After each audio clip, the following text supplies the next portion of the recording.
Next आता है असाध्य दुर्धर रोग। ठीक है, असाध्य जो साध्य ना हो सके, ठीक है, ठीक ना हो सके। अब जैसे एड्स है, एड्स हो गया, टीबी हो गया, कुष्ठ रोग हो गया और मानसिक विकृति। व्यक्ति उस प्रकार से वृद्ध व्यक्तियों की उचित देखभाल न कर होने के कारण हर दिन वृद्धाश्रम की संख्या बढ़ती जा रही है। ठीक है, और ये सभी क्या है, सामाजिक हानिकारक साबित हो रही है। अब एड्स हो गया, गलत आदतों के कारण एड्स हो गया, टीबी हो गया, कुष्ठ रोग हो गया। तो अब इन रोगों के कारण क्या हो गया कि मानसिक विकृति आती है मनुष्य में। ठीक है, मानसिक तनाव के अंदर बहुत ज्यादा मानसिक तनाव में रहता है। ठीक है, और साथ ही साथ क्या होता है, अपने समाज के अंदर आजकल क्या हो गया, वृद्ध हो जाते हैं जो लोग, तो बूढ़े लोगों को वो अपने पास में बच्चे जो है अपने पास में रखना ही पसंद नहीं करते। तो वो क्या जाएंगे बूढ़े लोग, ठीक है, उनकी जरूरतें कौन पूरा करेगा। तो वो लोग क्या करते हैं कि उनको वृद्धाश्रम में छोड़ देते हैं। तो अब जैसे जैसे इंसान जैसे जैसे बूढ़ा होता जाता है तो उसको क्या चाहिए होता है, अपने घर के अंदर अपने बच्चों के साथ इंटरेक्शन करने का मन करता है, बातें करने का मन करता है। ठीक है, छोटे बच्चों के साथ बातें करने का मन करता है, लेकिन जो चीजें उनको मिलेंगी नहीं तो क्या होगा, वो मानसिक तनाव में आ जाएंगे। ठीक है, तो अब लोग बाग क्या करते हैं, उनको वृद्धाश्रम में छोड़ आते हैं। तो वृद्धाश्रम की संख्या बढ़ती जा रही है। तो वृद्धाश्रम में रहने से उनका मानसिक तनाव उनमें बहुत ज्यादा बढ़ जाता है। ठीक है, नशीले पदार्थ, शराब, इनके प्रभाव से जग को भूलकर अस्वच्छ जगह पर लुढ़कते हुए व्यक्तियों, क्या आपने कभी देखे हैं, तुमने कभी देखा है ऐसे गंदगी वंदगी में, कभी ऐसे सड़क के किनारे नाले में ऐसे गंदे जमीन के ऊपर सो रहा होता है, पी के एकदम पड़ा हुआ होता है। कितनी गंदी बात होती है, उसको पता ही नहीं चलता, सुध बुध पूरी खो देता है। और जब उसको होश आता है तब उसको अपने से गलानी होती है कि मैंने ये क्या गलत काम किया। ठीक है, ये देखो यहाँ पे ये एक गंदा सा आदमी है जिसको एक औरत डांट रही है। सबसे बुद्धिमान प्राणी मनुष्य प्राणी की ऐसी दयनीय स्थिति क्या आपको उचित लगती है। अभी ये देखो बेटा, सबसे ज्यादा मतलब जो है ना, ये बुद्धिमान प्राणी वो मनुष्य है। अभी मनुष्य या देखो, पशु पक्षी देख लो, तुम लोग अपने आसपास घरों में रहने वाले जानवर देख लो, बाहर वाले जानवर देख लो, कहीं पे भी देख लो, तो किसी भी पशु पक्षी को देखा तुमने, जो वो सालों भर से करते आ रहे हैं वही काम आज भी कर रहे हैं। चिड़िया अपना घोंसला बनाती है, वैसा का वैसा ही घोंसला हर चिड़िया आज तक बनाती आ रही है। उसमें कोई चेंज नहीं होगा कि इस कमरे को ऐसा कर दे, इसको ऐसा कर दे। वो लोग वैसा नहीं सोच सकते, उनमें उस तरह की सोचने समझने की क्षमता नहीं होती। ठीक है ना। और मधुमक्खियां जो है, तुमने देखा मधुमक्खियों का छत्ता देखा होगा, तो मधुमक्खी जैसे जाला बनाती है वैसा ही बनाती है, उसमें कुछ भी चेंज नहीं करती। कोई भी कि आजकल की मधुमक्खी ऐसा हो गया, आजकल की ऐसा हो गया, कभी कहीं सुनने को नहीं मिला। ठीक है, मनुष्य ही एक ऐसा प्राणी है कि तुमने देखा होगा कि कच्चे मकानों में रहते थे, फिर बाद में पक्के मकान किए, फिर उसके बाद में और अच्छे मकान किए। अब जो है, अब जो मकान बन रहे हैं वो कैसे बन रहे हैं, ये अपना गर्मियों में गर्म रहने वाले और सर्दियों में गर्म रहने वाले और गर्मियों में ठंडे रहने वाले, वातानुकूलित घर बनने शुरू हो गए। तो वो उसने अपनी बुद्धि के अनुसार अपने आप को और अधिक से अधिक योग्य बनाना शुरू कर दिया। ठीक है, लेकिन अगर वो अपने आप को योग्य बनाना, एक तरफ तो अपने आप को योग्य बना रहा है और दूसरी तरफ और इस तरह के व्यसनों में अगर वो पढ़ के अपने आप को खराब कर रहा है तो कितनी गलत बात है। ठीक है, तो ये जो है अपने लिए, उसके लिए, खुद के लिए भी, मनुष्य के लिए भी और समाज के लिए भी हानिकारक रोग कह लो या समाज का भी स्वास्थ्य खराब करने वाले घटक कहलाते हैं। ठीक है, उसके बाद में नेक्स्ट यहाँ पे देखो आगे बताइए, तो विषैले शराब का सेवन करने से अनेक लोगों की मृत्यु के समाचार आपने पढ़े होंगे। ऐसा क्यों होता है। ठीक है, विषैली शराब पी ली तो विषैली शराब पी के पूरा विष जो पूरे खून के, क्योंकि अपने शरीर का जो रक्त है वही हर चीज को एब्जॉर्ब करता है और पूरी हर कोशिकाओं तक पहुंचाता है। तो हर अंग तक वो जहर पहुंच गया और वो हर कोशिका तक वो जहर पहुंच गया और वो कोशिका जो है वो मृत होगी। तो उससे क्या होता है, मनुष्य की मृत्यु हो जाती है। ठीक है, तो क्या ये बुद्धिमान इंसान के लिए अच्छा है? नहीं ना। तो हमेशा हमें अच्छी ही चीजों की ओर आकर्षित होना चाहिए। जैसे वो पहले बताया था ना कि जल्दबाजी जल्दबाजी कर लो, शीघ्र ही हो जाए काम, जल्दी से हो जाए, वो सबको अच्छा लगता है। जल्दबाजी का काम जो होता है वो शैतान का काम होता है, ये इस तरह की एक कहावत है हिंदी की, है ना। तो हमेशा हमारे को जल्दबाजी नहीं करनी चाहिए, गलत आदतों में नहीं पड़ना चाहिए ताकि हमारे शरीर को कुछ नुकसान हो, ठीक है ना। पदार्थ के किण्व से मिलने वाले अल्कोहल रसायन द्वारा मद्य निर्मित होती है। मतलब शराब की निर्मित कैसे होती है, जो पदार्थ होते हैं उनकी हम किण्व की प्रक्रिया करते हैं, फर्मेंटेशन होता है उसमें, ठीक है। परंतु यह प्रक्रिया गलत विधि से करने पर विषैले रसायनों का निर्माण होता है, ठीक है। अगर इसी फर्मेंटेशन को हमने गलत तरीके से करवा दिया उस पे, तो वो विषैली हो जाएगी। और मद्य सेवन यह अस्थायी नशा है, मात्र उसका दुष्परिणाम स्थायी रूप से होता है। थोड़ी सी देर के लिए लाता है नशा, लेकिन उसका दुष्परिणाम जो है वो धीरे धीरे धीरे धीरे मनुष्य की बॉडी को खराब करता जाता है। अल्कोहल के कारण तंत्रिका तंत्र, विशेषतः मस्तिष्क, यकृत की कार्यक्षमता और मनुष्य की आयु कम होती है, ठीक है। तो अब जो भी तुम्हारे आसपास कोई मद्य सेवन जो मतलब थोड़ा बहुत करता है तो कोई बात नहीं, लेकिन अगर उसको नशे की आदत ही पड़ चुकी है तो तुम लोगों का अब ये कर्तव्य बनता है बेटा कि उनको तुम मना करो, तुम इन चीज से अवगत करवाओ कि ये नशा करना गलत बात है, ठीक है। मस्तिष्क की स्मृति क्षमता, उसकी समझने की, याद रखने की क्षमता जो होती है वो, अध्ययन क्षमता, पढ़ने की क्षमता कम होती है। व्यसनी मनुष्य ठीक ढंग से सोच भी नहीं सकता, इस कारण उसके शारीरिक अस्वास्थ्य के साथ साथ मानसिक, सामाजिक और पारिवारिक समस्या का सामना करना पड़ता है, ठीक है। फिर उसके बाद में आता है प्रसार माध्यम और आधुनिक तकनीकी का उपयोग, ठीक है। निरीक्षण कीजिए नीचे उदाहरण के तौर पर 1998 और 2017 वर्षों के क्रीड़ांगन पर खेलने के संदर्भ में 2 व्यंग चित्र दिए गए हैं। व्यंग चित्र का निरीक्षण करके अपने विचार प्रस्तुत कीजिए। अब बेटा इस तरह की फोटो बना के तुम्हारे को पूछा जा सकता है, आ सकता है एग्जाम में ऐसा, ठीक है। ये पहले की स्थिति क्या है कि बच्चा बाहर खेलता था तो माँ जबरदस्ती उसको बोलती थी कि आओ पढ़ो, ठीक है।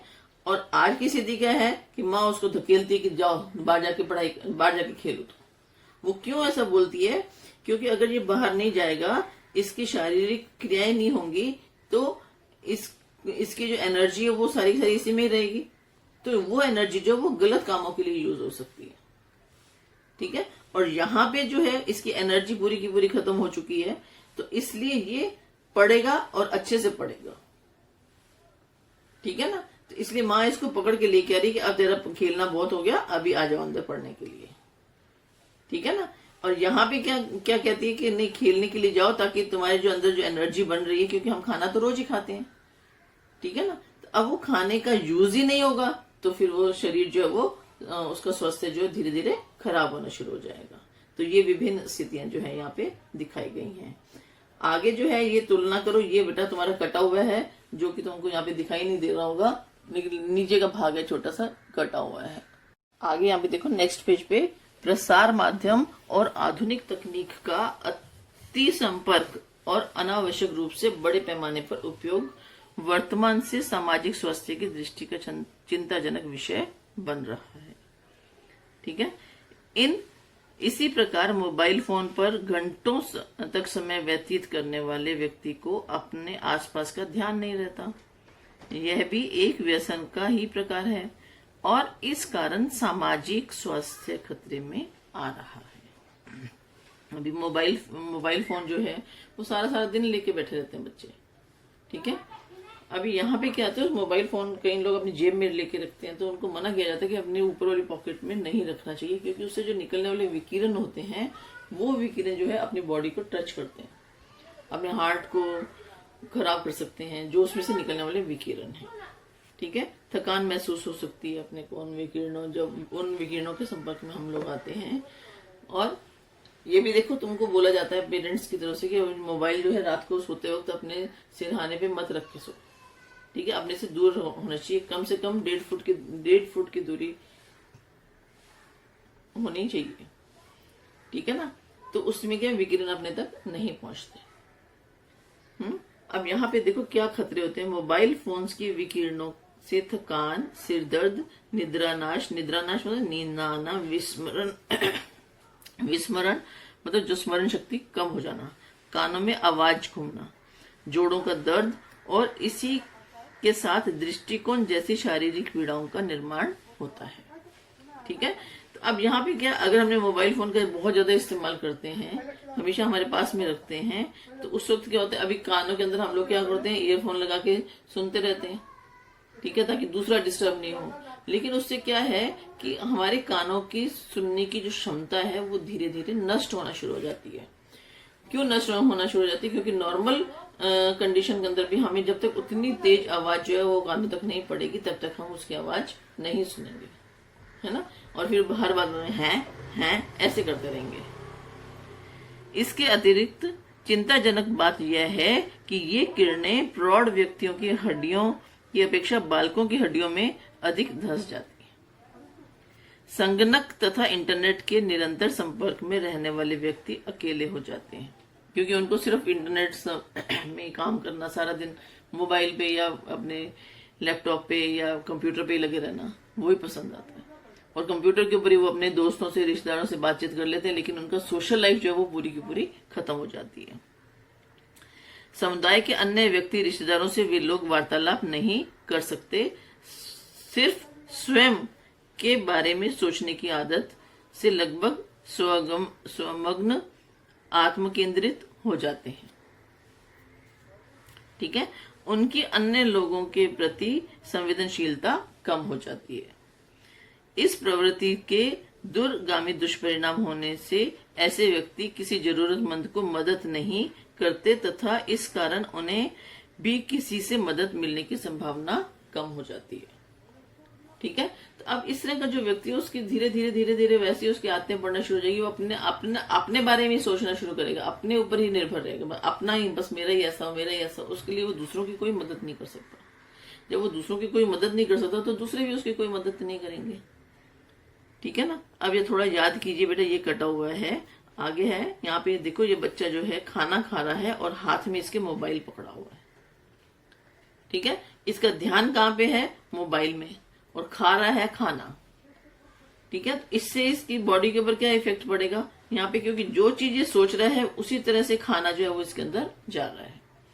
तो यहाँ पे देखो, कार्टून फिल्म देखने वाले बच्चे कभी कभी फिल्म्स के कलाकार जैसे आचरण करते हैं। युद्ध गाड़ियों की प्रतियोगिता, विशेषतः जानबूझकर की गई दुर्घटना, ऐसे वीडियो गेम्स खेलने वाले बच्चों की मानसिक स्थिति स्वभाव जाने अनजाने वैसे ही नकारात्मक होने लगती है। ठीक है, अभी क्या, हम गाड़ियों वाला जो इसमें गेम खेलते हैं, वीडियो गेम खेलते हैं, तो वीडियो गेम में जबरदस्ती टक्कर मार देते हैं, कुछ भी कर देते हैं, तो वो क्या, धीरे धीरे हमारी स्थिति वैसी होने लग जाती है। और जब हम असल जिंदगी के अंदर उसका अनुसरण करते हैं तो वो हमारे लिए गलत हो जाता है। तो मोबाइल और संगणक पर उपलब्ध कुछ गेम्स बहुत सारा, एक तो वो समय नष्ट करते हैं, आर्थिक नष्ट करते हैं, पैसा भी उसमें जाता है, और कभी कभी मृत्यु का कारण भी बन जाते हैं। ठीक है, इंटरनेट, आगे हमें इंटरनेट को सूचना जाल आसानी से उपलब्ध होने के कारण, अब यहाँ पे क्या है, अपने घर के अंदर इंटरनेट के जरिए हम हर देश विदेश में होने वाली सब तरह की घटनाओं की जानकारी प्राप्त कर सकते हैं। ठीक है, और हर जगह पे होने वाला वहां का इकोनॉमिक पावर कैसी है उसकी जानकारी प्राप्त कर सकते हैं। ठीक है ना, वहाँ के फेस्टिवल कैसे हैं, दूसरे देशों विदेशों के फेस्टिवल्स, कौन कौन से फेस्टिवल्स होते हैं, कौन कौन सी भाषाएं जानी जाती हैं, कौन कौन सी नई खोजें हो रही हैं। तो ये तो सारी अच्छी चीजें हैं, अगर हम इनकी जानकारी लेते हैं तो अच्छी बात है। लेकिन इसके साथ साथ बुरी बात यह है कि गलत आदतों का भी शिकार हो जाते हैं। कुछ गलत साइट्स भी होती हैं जहाँ पे बच्चों को नहीं जाना चाहिए, लेकिन वो उनमें उत्सुकता होती, उनमें एक वो होता है कि मैं देखूं आगे क्या है, इसमें क्या है, इसमें क्या है करके वो फिर गलत आदतों का शिकार बनना शुरू हो जाते हैं। ठीक है, जो तनाव का कारण बनता है। अब इंटरनेट का सूचना जाल आसानी से उपलब्ध होने के कारण उनका सकारात्मक कामों के साथ साथ कभी कभी अयोग्य वीडियो देखने के लिए किया जाता है। ठीक है, परंतु इस माध्यम पर शासन का नियंत्रण है। छोटे बच्चों के लिए अयोग्य वेबसाइट, फिल्म्स, कार्टून शासन की ओर से बंद किए जाते हैं। मोबाइल फोन पर सेल्फी निकालते समय समुद्र या खाई में गिरकर उसी प्रकार चलती रेल में के नीचे आकर मृत्यु होने के समाचार आजकल क्यों वृद्धि हुई? ठीक है, अभी लोगों को सेल्फी लेने का बड़ा शौक होता है। सेल्फी लेते उनको ये पता ही नहीं चलता कि सेल्फी लेते लेते हमारा पैर कहाँ जाने वाला है और हम कहाँ गिरने वाले हैं। तो कोई खड्डे में पड़ा है, कोई नदी में गिरा हुआ है, कोई कहाँ गिरा है, कोई कहाँ गिरा है। ठीक है, किसी की मृत्यु होगी और कोई ऐसे एकदम टूटड़ फुटड़ होके बैठा हुआ। ठीक है, तो ये सेल्फी लेने के मतलब इसके गंभीर घातक परिणाम है। अब यहाँ पे देखो, एक ये फोटो देख रहे हो तुम लोग, ये लड़का जो है अपने मोबाइल के अंदर देखता जा रहा है या सेल्फी खींचने की कोशिश कर रहा है या मोबाइल देखता हुआ जा रहा है कुछ भी। अब पीछे जो गाड़ी वाला है वो हॉर्न पे हॉर्न दिया जा रहा है, लेकिन इसको कुछ भी सुनाई नहीं दे रहा। ठीक है, तो ऐसे में क्या होगा, अगर इस इंसान ने अच्छे से इसको देख लिया तो इसको बचा लेगा, और अगर इसको नहीं बचाएगा तो क्या इसके जो पीछे आने वाली जो गाड़ियां वो भी इससे टक्कर मार सकती है, क्योंकि वो भी उसी स्पीड से आ रही हैं। ठीक है, तो हर कोई एकदम से ब्रेक नहीं लगाता, तो कभी ना कभी तो दुर्घटना हो ही सकती है। ठीक है ना, तो इस तरह का करना उचित है नहीं। ठीक है ना, ये तो तुम लोग बात समझते हो, तो तुम बहुत अच्छे बच्चे हो, इसलिए तुम्हारे को ये सब बातें समझ में आ रही है। तो तुम इस तरह की घटना कभी भी अपने ऊपर होने नहीं दोगे, हावी नहीं होने दोगे। ठीक है ना, अब यहाँ पे क्या, रास्ते भर दुर्घटनाग्रस्त व्यक्ति की मदद करने के बजाय उस दृश्य को वीडियो चित्रण करने के लिए व्हाट्सएप, फेसबुक पर भेजने वालों की स्पर्धा लगी हुई है। अभी कोई घटना घट जाती है तो लोग वह क्या करते, फटाफट पहले अपने वीडियो निकालते हैं, हम वीडियो निकालने पहले। ठीक है, ऐसा नहीं कि जो बेचारा परेशानी में है तो हम उसकी मदद करें, पहले वो काम करने से पहले वीडियो निकालेंगे। ठीक है, ताकि उनको लाइक मिले और उनको अच्छा लगे। तो ये भी क्या है, ऐसे व्यक्तियों की मानसिकता क्या है। तो ऐसे लोगों की मानसिकता कितनी गलत मानसिकता वाले हो गए ना धीरे धीरे। स्वयं के इच्छा अनुसार पढ़ाई नहीं करते ऐसे बच्चों को डराने और धमकाने के लिए मारने वाले पालकों, छोटे बच्चों को मारपीट करने वाले घरेलू नौकरों और वीडियो के क्लिप दिखाए जाते हैं, जो समाज प्रसारण माध्यम में बराबर देखने को क्यों मिलते हैं। अभी क्या है, बच्चे पढ़ाई वढ़ाई नहीं करते हैं तो पेरेंट्स क्या करते हैं, मारने को लड़ाई झगड़े वाले ऐसे वीडियो दिखाते हैं ताकि वो बच्चे डर जाएं। ठीक है, तो बच्चों को डराने के लिए डराकर पढ़ाना, ये पेरेंट्स की गलत बात होती है। बच्चों को कभी भी डरा कर नहीं, उनको अच्छी आदतें सिखाकर, और अच्छी आदतें अपने को तब लगती हैं जब अपने घर के अंदर बड़े बुजुर्ग होते हैं। अब बड़े बुजुर्गों को तो हमने क्या कर दिया, उनको हमने वृद्धाश्रम में भेज दिया। ठीक है ना, तो जबकि बड़े बुजुर्ग अगर घर पे होते हैं तो क्या होता है कि बच्चों के ऊपर उनका पूरा ध्यान रहता है, नियंत्रण भी रहता है। और जब वो बड़े बुजुर्ग लोग होते हैं उनको कहानियों के माध्यम से उनको अवगत कराते हैं स्थितियों के बारे में, हर प्रकार की स्थितियों में किस प्रकार से उस स्थिति से उभरना है, और अच्छी आदतें सिखाते हैं, तो बच्चे में इस तरह के अवगुण नहीं आते। ठीक है, नेक्स्ट पेज पे देखो, ऐसे घातक और अप्राकृतिक कृति करने वाले व्यक्ति मानसिक तनावग्रस्त रहते हैं। ठीक है, और यह कृति मतलब उस तनाव का विस्फोटक या प्रस्तुतिकरण होता है। ठीक है, अब यहाँ पे देखो, एक दुर्घटना हुई है इधर फोटो के अंदर, यहाँ पे दुर्घटना हुई है, ये आदमी बजाय उनको संभालने के, ये देखो ये सारे के सारे क्या कर रहे हैं, वीडियो बना रहे हैं।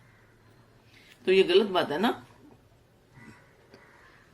चिकित्सीय दृष्टि से ऐसी कृति करने वालों को मानसिक रोगी कहा जाता है। सेल्फी निकालने वाले व्यक्ति को स्वयं के आसपास के विषयों का ध्यान ही नहीं रहता, धोखा नहीं समझता। इन विकारों को सेल्फी साइड कहा जाता है। पारिवारिक अत्याचार, आत्महत्या करने से पहले दूसरों को संदेश भेजने वाले, आत्महत्या करने के वीडियो क्लिप भेजने वाले भी मानसिक दृष्टि से बीमार होते हैं और दूसरों की सहानुभूति के लिए ऐसा काम करते हैं। ठीक है ना, इसलिए मोबाइल फोन, टीवी, इंटरनेट, समाचार माध्यमों का उपयोग सकारात्मक तथा आवश्यकता अनुसार कीजिए। जितना हमें जरूरत है तो ही हम उसका उपयोग करें, अदरवाइज हमें उसका उपयोग गलत कामों के लिए उसका उपयोग नहीं करना चाहिए। घंटों समय व्यतीत करके इन माध्यमों के काल का ग्रास मत बनिए। ठीक है, मतलब इसमें खत्म होने जैसी स्थिति नहीं आनी चाहिए। आगे है साइबर अपराध, साइबर क्राइम्स। बेटा ये जो है ये तुम्हारे कट है, अभी इसमें नहीं आएगा। नेक्स्ट पेज पे आओ, यहाँ पे ये 2 पॉइंट है, ये आएंगे तुम्हारे, ठीक है ना। पहले पीछे वाले पॉइंट्स तुम्हारे कट थे, ये कट नहीं है बेटा, ये गलती से कट लगा हुआ है, कट नहीं है। इलेक्ट्रॉनिक साधनों का उपयोग करके बदनामी कारक संदेश भेजकर अश्लील चित्र प्रसारित करना, प्रक्षोभक भड़कीले संदेश भेजना, इस प्रकार का भी दुरुपयोग होता है, ठीक है ना। हम लोग क्या करते हैं कि जिसमें मान लो कभी किसी लड़के लड़की की या किसी घर वालों की आपस में एक दूसरे से नहीं बनती, या किसी दोस्तों के बीच में लड़ाई हो जाती है, तो वो क्या करते हैं, मतलब उनको बुरा साबित करने के लिए वो इस तरह के संदेश वगैरह भेजते हैं, या फिर कोई अश्लील चित्र भेज देते हैं जिससे उनको प्रताड़ित होना पड़ता है, ठीक है। तो इस तरह का दुरुपयोग हमें नहीं करना चाहिए इसका, मोबाइल का। ईमेल, फेसबुक, व्हाट्सएप, इन माध्यमों द्वारा अपने विचार और जानकारी का आदान प्रदान तेज गति से होता है, परंतु उसी समय अपना अकाउंट, फोन नंबर एवं व्यक्तिगत जानकारी अपने आप फैल जाती है और संबंधित व्यक्ति तक पहुंचकर अनुचित संदेश आना, ऐसे व्यवहार या अनुचित बातों की शुरुआत होती है। उसमें से कुछ संदेश इंटरनेट वायरस के माध्यम से मोबाइल और संगणक यंत्रावली को खराब या बंद कर देते हैं, ठीक है। अगर वायरस आ जाए किसी के संदेश के द्वारा तो क्या होगा, उसका इंटरनेट या फिर ये उसका मोबाइल व क्या कंप्यूटर ये क्या खराब हो जाती है, ठीक है ना। तो अभी कहीं कहीं लोग तो सिर्फ दूसरे का मोबाइल खराब हो जाए या वो उसके लिए भी वो उस तरह के मतलब वीडियो क्लिप या कुछ भी इस तरह से मैसेज वगैरह भेजते हैं। उपरोक्त दी गई घटनाएं साइबर अपराधों के उदाहरण हैं। इस प्रकार के अपराध करना यह एक मानसिक विकृति है। अपराधों के परिणाम भुगतने वालों को भी मानसिक परेशानियों का सामना करना पड़ता है। तो जिसने अपराध किया वो तो मानसिक परेशानी का सामना कर ही रहा है, लेकिन उसके परिणाम भुगतने वालों को भी परेशानी होती है। पुलिस विभाग में साइबर अपराध कक्ष यह नए से निर्माण किया विभाग है। वहां पर उपस्थित तज्ञ ज्ञानी साइबर अपराधों की जानकारी इकट्ठा करके इंटरनेट की मदद से अपराधों के कारण ढूंढकर अपराधियों की खोज करते हैं, ठीक है। अभी देखो आजकल तुमने देखा है साइबर का इतना जबरदस्त है कि लोगों के घर में फोन आता है कि आपने इतने लाख रुपए की लॉटरी जीती है, ठीक है। तो अब आप ऐसा करो, अपना अकाउंट नंबर बताओ, आपका ये बताओ, ओटीपी पूछ लेते हैं, अकाउंट नंबर पूछ लेते हैं। अकाउंट नंबर पूछ के पूरा का पूरा बैंक खाली कर देते हैं बंदे का, ठीक है। ये तो गलत बात है ना। तो इसलिए इस लेसन के जरिए तुमको इतनी जानकारी मिलनी चाहिए, पता होना चाहिए कि अपना ओटीपी नंबर आता है। ओटीपी नंबर इसलिए आता है कि वो बैंक देता है कि अगर ये सही है तो ही आप ओटीपी वाला नंबर उसमें ऐड करो, ठीक है। तो हम क्या करते हैं, वो ओटीपी अगर हमने अपना किसी को दे दिया, ठीक है, या बैंक अकाउंट नंबर किसी को दे दिया, तो वो क्या करेगा, उस बैंक में से पैसे निकाल लेगा, सारे के सारे पैसे ले लेगा, ठीक है ना। तो इसलिए कभी भी किसी के साथ में अपने बैंक की हो गई या फिर अपने पासपोर्ट की हो गई या अपने घर का अपना ये होता है, अपने पास पैन कार्ड हो गया या आधार कार्ड हो गया, ठीक है ना। तो इनको कभी भी किसी के साथ भी शेयर नहीं करना चाहिए, ठीक है। अपने जो एटीएम कार्ड होता है उसकी पिन किसी को नहीं बतानी चाहिए, है ना। उसकी जो पिन अपने को मिलती है, जो बैंक से मिलती है, तो उसको हमारे पास में उसका ऑप्शन होता है कि हम उसको चेंज कर सके, तो हम अपनी मर्जी का उसमें पिन डाल सकते हैं। ये तुम लोगों को सबको मालूम है, ठीक है ना। तो ये सब चीजें जो होती है वो अपने तक ही होनी चाहिए। ऐसा नहीं अरे मेरा क्या है, मेरे फोन में क्या है, चल इसका ये है, चलो खोल लो, तो वो सब चीजें नहीं होनी चाहिए, ठीक है ना, क्योंकि वो कब अपराध बन जाए पता ही नहीं चलता। आगे है तनाव। आगे बेटा ये है कि आप जानते हैं ये कटा हुआ है, फिर तनाव प्रबंधन, ठीक है।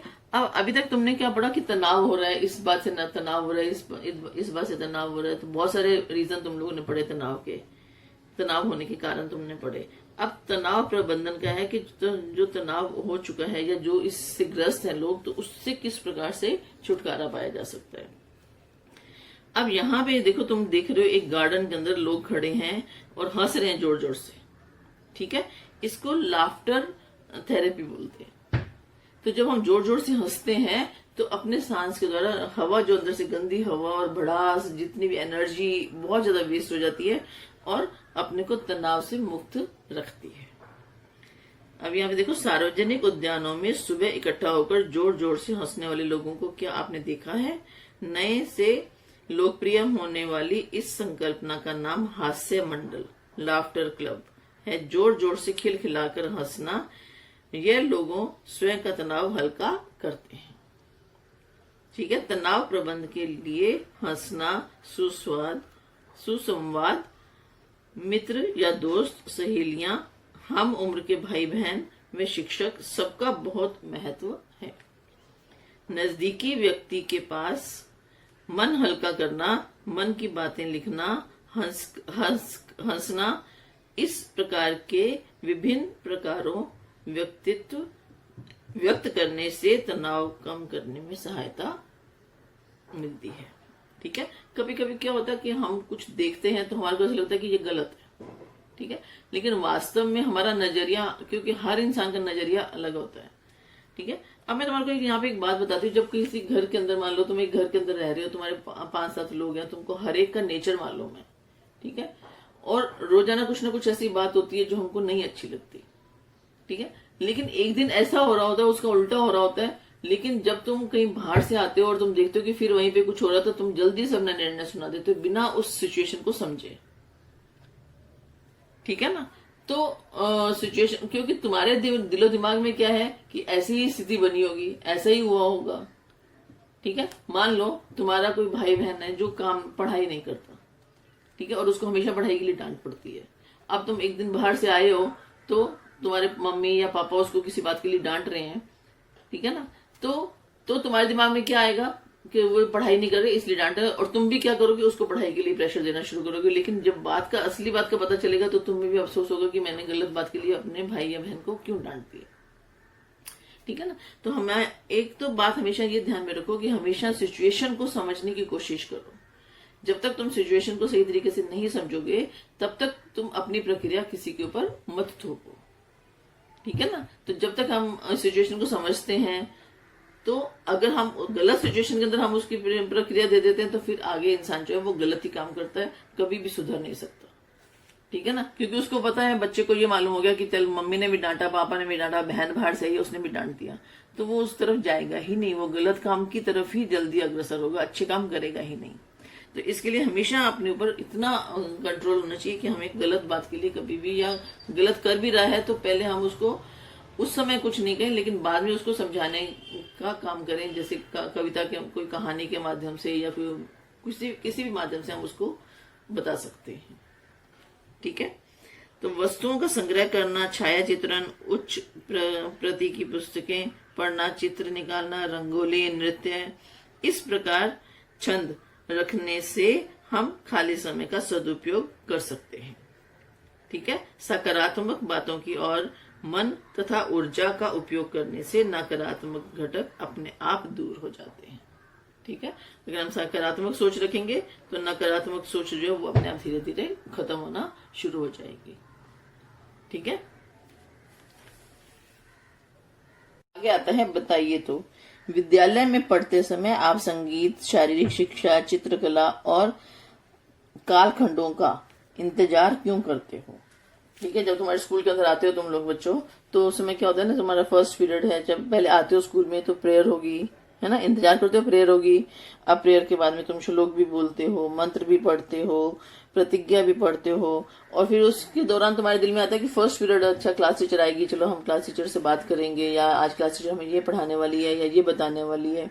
तो एक उत्सुकता रहती है तुम्हारे मन में, है ना।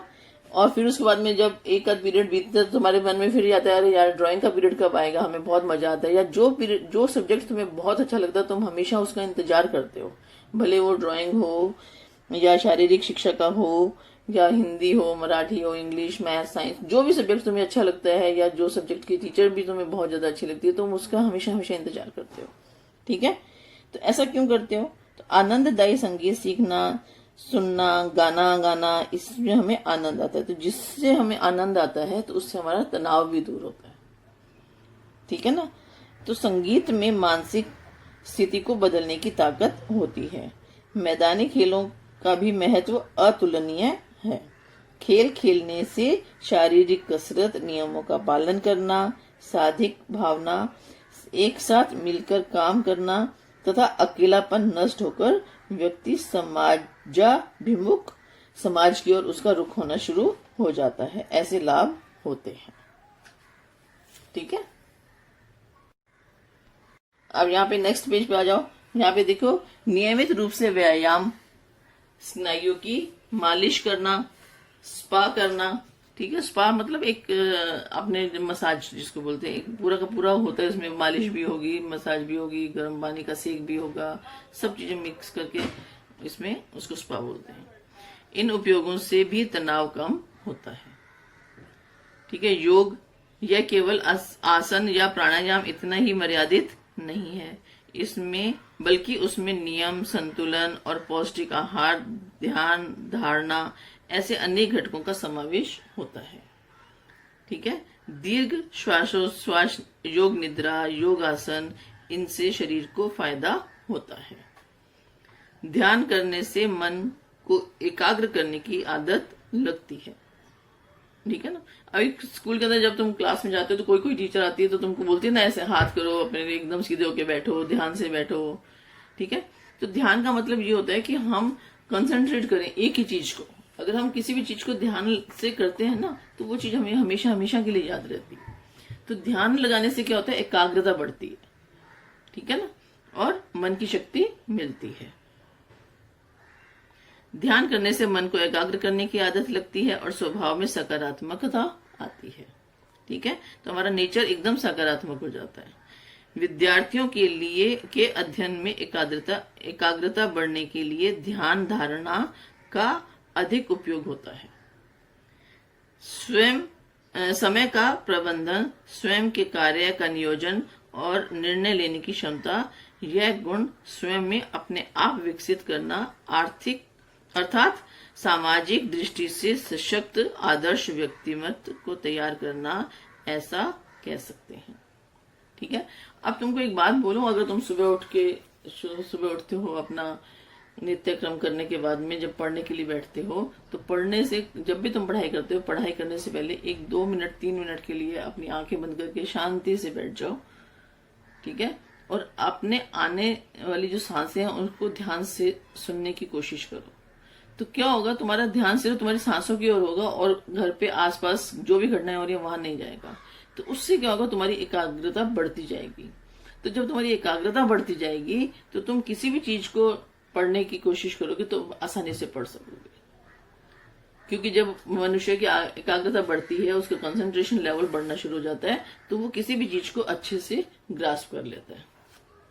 ठीक है, तनाव दूर करने के सभी मार्ग अपने हाथ में है। ठीक है, हमें मालूम है तनाव कैसे दूर किया जा सकता है, परंतु किसी कारणवश वे सफल नहीं हुए तो उदासीनता, निराशा नहीं होनी चाहिए, उदासीन नहीं होनी चाहिए। ऐसी गंभीर समस्याएं जन्म लेती हैं। ऐसे व्यक्तियों के लिए उचित चिकित्सीय सलाह, समुपदेश, ठीक है, अच्छे उपदेश और मानसोपचार, यह उपाय उपलब्ध है। उसी प्रकार अनेक अशासकीय संगठन जैसे एनजीओ होते हैं की सहायता करती है और उससे कुछ जानकारी लेंगे। ठीक है, अब यहाँ पे क्या होता है कि कभी कभी बिना वजह हम किसी भी परेशानी का शिकार होना शुरू हो जाते हैं। ठीक है, और कोई भी काम जो है अपने ऊपर फिट नहीं बैठता। कभी कुछ एक बार गलत होती है तो दूसरी भी गलत हो जाती है, तीसरी भी गलत हो जाती है, फिर धीरे धीरे क्या होता है, हमें ऐसा लगता है कि हम गलत हैं। तो हमारी उसके साथ हमारी सोच जो है वो नकारात्मक हो जाती है और धीरे धीरे जो है अपने मस्तिष्क के ऊपर इतना ज्यादा प्रभाव पड़ता है, गहरा प्रभाव पड़ता है कि हम मानसिक रोगी हो जाते हैं। ठीक है, तो इसलिए उन मानसिक रोगी को कोई भी एनजीओ वाले या फिर नॉर्मली जो मनोचिकित्सक होते हैं वो अपने द्वारा फिर उसको ट्रीटमेंट करके सही कर देते हैं। अब आ गया है तंबाकू विरोधी संयुक्त अभियान। विश्व स्वास्थ्य संगठन WHO, वर्ल्ड हेल्थ ऑर्गेनाइजेशन, ठीक है, टाटा ट्रस्ट के ऐसे 45 नामांकित संस्थाओं ने मिलकर यह अभियान शुरू किया है। इसको अंडरलाइन करो बेटा, ये तुमको पता होना चाहिए। टाटा ट्रस्ट, ऐसे जैसे टाटा है ना वैसे 45 और लोग। ठीक है, तंबाकू सेवन करने पर नियंत्रण, तंबाकू विरोधी कार्य करने वालों को मार्गदर्शन, ऐसे विभिन्न उद्देश्यों के लिए यह अभियान कार्यरत है। जो तंबाकू का सेवन करते हैं तो तंबाकू का सेवन उनसे कैसे छुड़ाया जाए, तो उसके लिए वो लोग एक अभियान करते हैं जिससे उनको इस जो गलत आदत है उससे छुटकारा मिल सके। दूसरा है सलाम मुंबई फाउंडेशन। ये दूसरी संस्था है। ये क्या है, मुंबई में है। झोपड़पट्टियों में रहने वाले बच्चों को शिक्षा, खेल, कला, व्यवसाय आदि बातों में सक्षम करने के लिए यह संस्था मुंबई के अनेक विद्यालयों में कार्यक्रम का आयोजन करती है। ठीक है, जो छोटी जगह पे रहते हैं बच्चे, शिक्षा, व्यवसाय एवं जीवन मान सुधारने में मदद कर विद्यार्थियों को विद्यालय में पढ़ने के लिए सक्षम बनाती है। इस ट्रस्ट के निरंतर प्रयासों के कारण महाराष्ट्र के अनेक जिले तंबाकू मुक्त हुए हैं। सन 2002, इस पे अंडरलाइन करना, से यह संस्था समाज तंबाकू मुक्त हो इसके लिए शहरी और ग्रामीण भागों में विविध विद्यालयों में कार्य कर रही है। विद्यालयों में जा जाकर वो क्या करते हैं, पिक्चर दिखाते हैं जो लोग तंबाकू खाते हैं तो उनसे किस तरह मतलब कितना गलत होता है, उनके जैसे कैंसर हो जाता है या पूरा हिस्सा जो है वो खराब हो जाता है, तो पूरा मुंह का हिस्सा ही निकाल देना पड़ता है। ठीक है, और पूरे मुंह के ऊपर टांके और धीरे छोटी सी जगह से मुंह ऐसे बहुत अजीब सी हो जाती है उनकी स्थिति। तो ताकि उससे क्या बच्चे डर जाते हैं कि अरे हमारी ऐसी स्थिति ना हो जाए, उस गंदी चीज को छूने से भी वो डरेंगे। ठीक है ना, तो गलत काम की ओर नहीं जाएंगे। और जो कोई कर रहा होगा तो उसको भी मना करेंगे कि ये गलत होगा, तुम्हारे साथ में ऐसा भी हो सकता है। सरकार की मदद से यह कार्यक्रम मुंबई के लगभग 200 विद्यालयों में तो शेष महाराष्ट्र के 14,000 विद्यालयों में चलाया जा रहा है। शासन परिपत्रक के अनुसार प्रत्येक विद्यालय में तंबाकू मुक्त की शपथ ली गई है। तंबाकू मुक्त की तुम लोगों को भी दिलाते हैं ना, स्कूल में जब आते हो तो अपन लेते ना शपथ तंबाकू मुक्त की, है ना। खुद भी सेवन नहीं करेंगे और दूसरों को भी नहीं करने देंगे, खुद भी गंदगी नहीं फैलाएंगे, दूसरों को भी गंदा नहीं करेंगे, है ना। तो ये इसमें आता है। ठीक है, शासन के प्रयत्न और योजनाएं। ठीक है, शासन के क्या प्रयत्न है। ठीक है, समस्या ग्रस्त किसी भी परेशानी का सामना करने वाले बच्चों के लिए पुलिस, समुपदेशक इनके फोन नंबर्स का फोन करके अपनी समस्याएं बता सकते हैं। ठीक है, पुलिस को हम बता सकते हैं, जो उपदेश देने वाले जो हैं उनको हम बता सकते हैं, समुपदेश देने वाले, अच्छे उपदेश देने वाले, तो उन्हें उचित मदद की जाती है। उनके आपके शहर में समुपदेशन करने वाले समुपदेशक विद्यार्थियों को मदद करने वाली विभिन्न संस्थाओं को भेंट देकर उस संदर्भ से में अधिक जानकारी प्राप्त करिए। ठीक है, अब यहाँ पे कौन काउंसलर मतलब समुपदेशक मतलब काउंसलर। ठीक है, तो काउंसलर से हम बात कर सकते हैं और अपनी जो भी समस्या है उसको हम ठीक कर सकते हैं। ठीक है, तो तुम्हारे कौन कौन से काउंसलर है, क्या है, तो तुम इस तरह की जानकारी हासिल करो, ऐसा अभी इसमें लिखा है। चलो, अभी ये लेसन कंप्लीट हो गया बेटा। ठीक है ना, अभी नेक्स्ट जो है अगला लेसन आएगा, तो अब इस लेसन को अच्छे से समझना, इसके क्वेश्चन आंसर भी कर लेना। ठीक है।